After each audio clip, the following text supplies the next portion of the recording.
Por un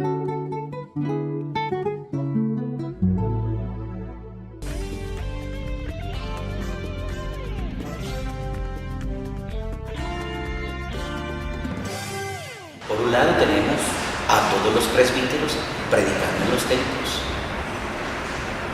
muchas veces denunciando esto, invitando a los padres. Tenemos en los centros educativos cuántas escuelas católicas donde se está haciendo énfasis en las escuelas y en los colegios en los valores. En los lugares donde hay más pandillas y violencia, nosotros tenemos reuniones familiares que son una especie de célula para donde los jóvenes van a predicarles a otros jóvenes. Por el otro lado, los obispos han hecho pronunciamientos como conferencia episcopal, han hecho pronunciamientos sobre este hecho. Tenemos también programas de reinserción de jóvenes que han estado vinculados en la pandilla. Esto lo tenemos ya desde hace 9 años, de tal manera que podemos nosotros ayudarle a que ellos reinventen su vida. Más de algún obispo ha tenido que hablar con propietarios de medios de comunicación para poder ver cómo se regula esto. Porque ellos, si hablamos de los propietarios de los medios de comunicación, es decir, no todos profesan el credo religioso cristiano católico, y a ese es una tara, ¿verdad? Entonces, ¿esto qué me van a decir a mí? Entonces siempre tenemos ese elemento que aun cuando la iglesia se pronuncia, aun cuando la iglesia pida, su autoridad es solo moral, ¿verdad? No es una autoridad legal que vaya con la ley.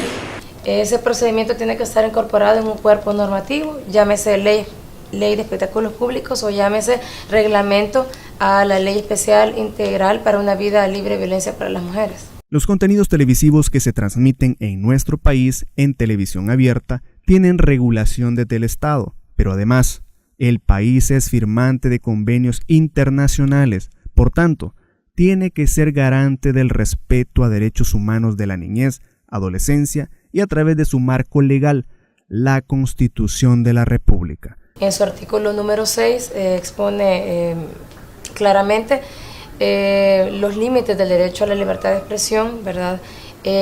Abonados también, por supuesto, con lo que habla en su artículo número 3 la Convención Americana de Derechos Humanos, que habla de la existencia de este derecho, de la importancia de este derecho, pero los límites que este derecho tiene, ¿verdad? Que tiene que ver con el respeto a los demás y el respeto a la imagen de los demás. Es decir, el derecho que tienen todas aquellas personas que se hayan visto afectadas en su dignidad, en su honor, por alguna información inexacta o calumniosa que haya salido en algún medio, a que ese medio rectifique. En un país y en una sociedad donde los medios de expresión pertenecen todas a un sector muy pequeño de la sociedad.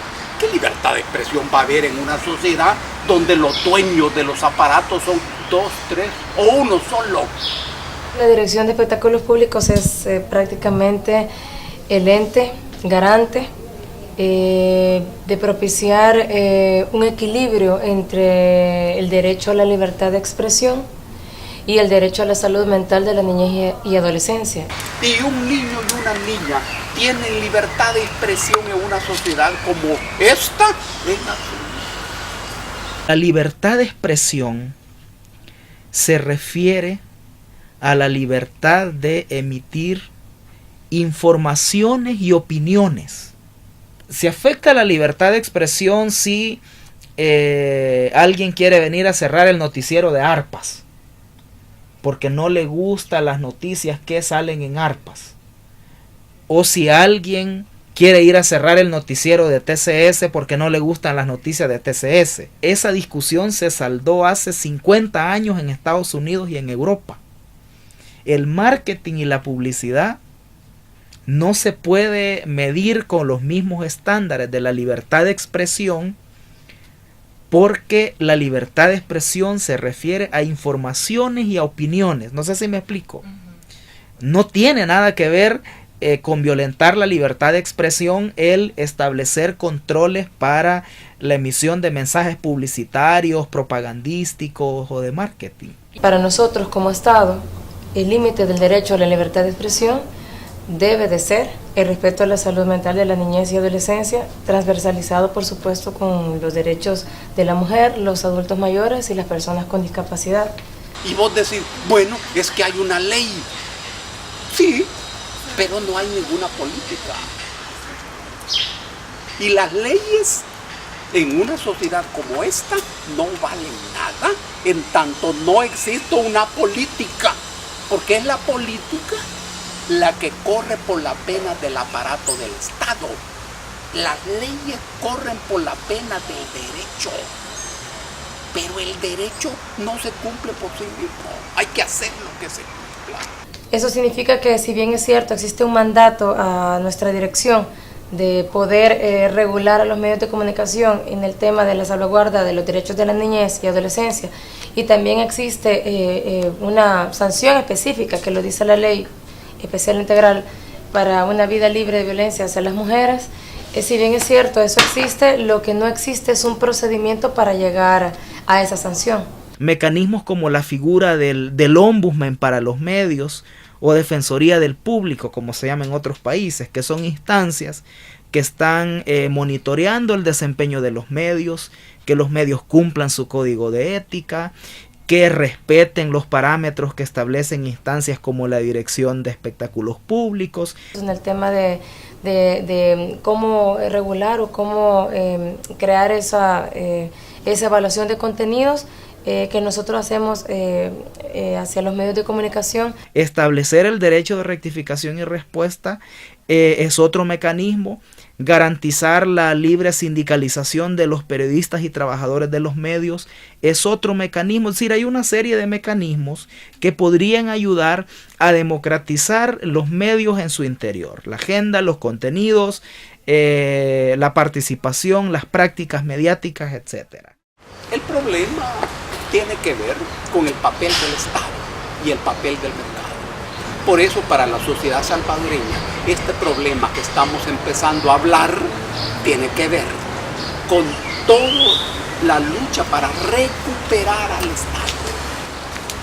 Recuperar al Estado y amarrarle las manos al mercado para poner a este mercado al servicio de la sociedad y no la sociedad al servicio del mercado. El Estado, sabemos de que el Estado sigue siendo un Estado tímido, no tiene mayor protagonismo. Si no, veamos qué medios o qué campañas informativas o educativas hay.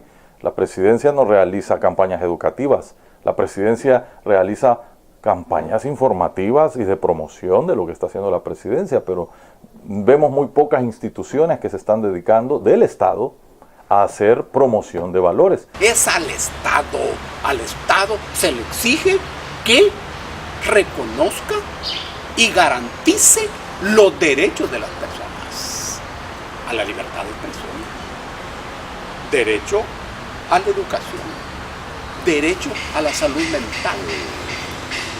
Si bien es cierto, a nosotros el Estado nos da una guía, es sumamente importante que nosotros conozcamos como personas los límites que como tales debemos de poner a las generaciones venideras. Yo trabajo para un programa que es eminentemente sensacionalista, que sale a las 9 de la noche y que casualmente mis principales televidentes y fans son niños y no es para niños. Lo que pasa es que el padre viene, se sienta, le encanta al padre, a la madre y a la abuela y hoy le encanta al niño. Hemos tenido que suavizar los temas porque sabemos que los ven niños y no es programación para niñas. ¿Y eso es problema de nosotros? No.